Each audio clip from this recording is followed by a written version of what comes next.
राधे राधे भक्तों। आज हम बताएंगे आपको कि सावन में शिव जी की पूजा क्यों की जाती है और उसका क्या महत्व है।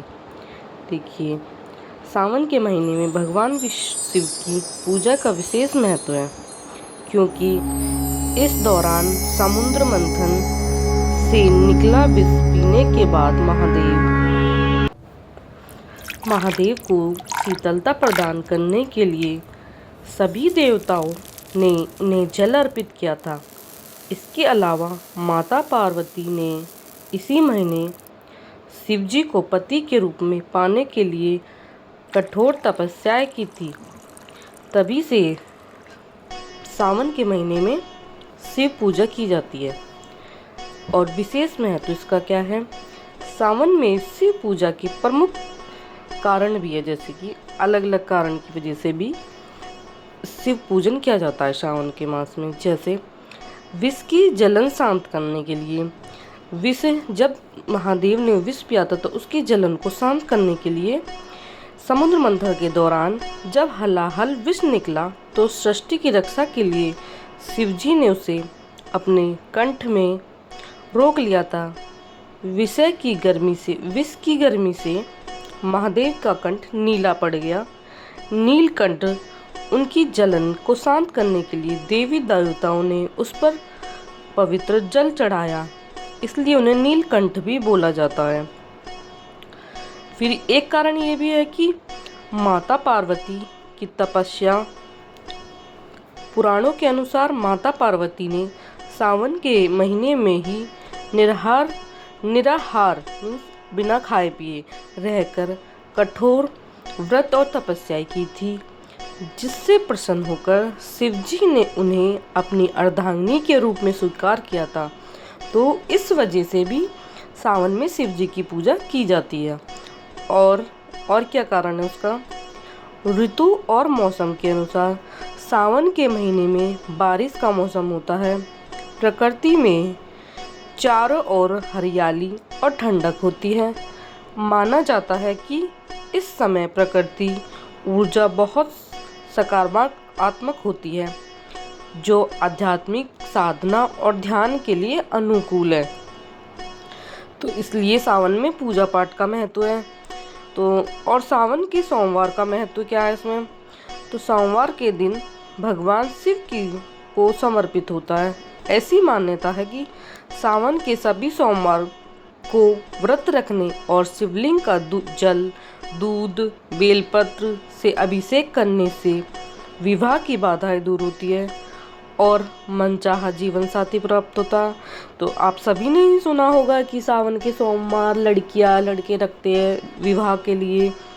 तो इसलिए भी सावन में सोमवार की महत्वता है। इस पूरे पवित्र माह में भक्त उपवास रखते हैं। राधे राधे। और एक चीज़ और है कि हिंदू पौराणिक कथाओं और शिव पुराण के अनुसार भगवान ज्योतिर्लिंग की पूजा सबसे पहले भगवान ब्रह्मा और विष्णु ने की थी।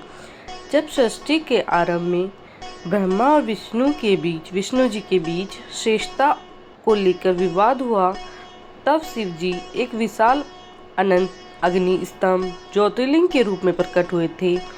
उस अग्नि स्तंभ आदि और अंत का पता लगाने के लिए जब दोनों देव असमर्थ रहे, तब उन्होंने हाथ जोड़कर उस ज्योतिर्लिंग की प्रार्थना की और पूजा की। इसके बाद से ही संसार में शिवलिंग का पूजा का विधान आरंभ हुआ। धार्मिक कथाओं की यह उल्लेख है कि स्वयं भगवान शिव ने बाद में ब्रह्मा जी को अपने लिंग निराकार रूप की पूजा करने को कहा था, जिसके बाद ब्रह्मा जी ने स्वर्ण का शिवलिंग बनाकर पूरे विधि विधान से उनकी पूजा की थी।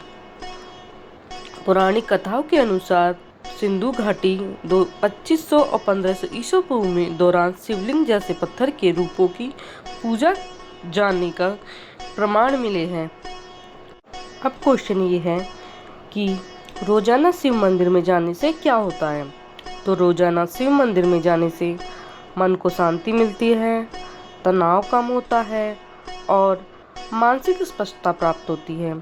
प्रतिदिन शिवलिंग पर जल चढ़ाने और दर्शन करने से आध्यात्मिक ऊर्जा जागृत होती है, एकाग्रता बढ़ती है और व्यक्ति में सकारात्मक भाव का विकास होता है। प्रतिदिन शिव मंदिर जाने से और भी कई सारे लाभ होते हैं, जैसे कि ग्रह दोष शांत होते हैं। शास्त्रों के अनुसार नियमित शिव पूजन करने से कुंडली में चंद्रमा और अन्य ग्रहों के अशुभ प्रभाव कम होते हैं। मानसिक शांति और ऊर्जा होती है। मंदिर का शांत वातावरण, शिवलिंग पर निरंतर जल अर्पण करने से मन में नकारात्मक विचार दूर होते हैं और आत्मबल बढ़ता है। और एक और है कि आध्यात्मिक विकास, प्रतिदिन महादेव के दर्शन और मंत्र जाप जैसे ओम नमः शिवाय करने से चित्त शांत होता है और दैनिक जीवन की सकारात्मक दृष्टिकोण आता है। दूसरा है कि भाव में सुधार होता है। आध्यात्मिक और धार्मिक मान्यताओं जैसे के अनुसार ईश्वर के प्रति समर्पण और कृतज्ञता की भावना में जीवन में आने वाली विपत्तियों से लड़ने की शक्ति मिलती है। तो आप सभी को ओम नमः शिवाय।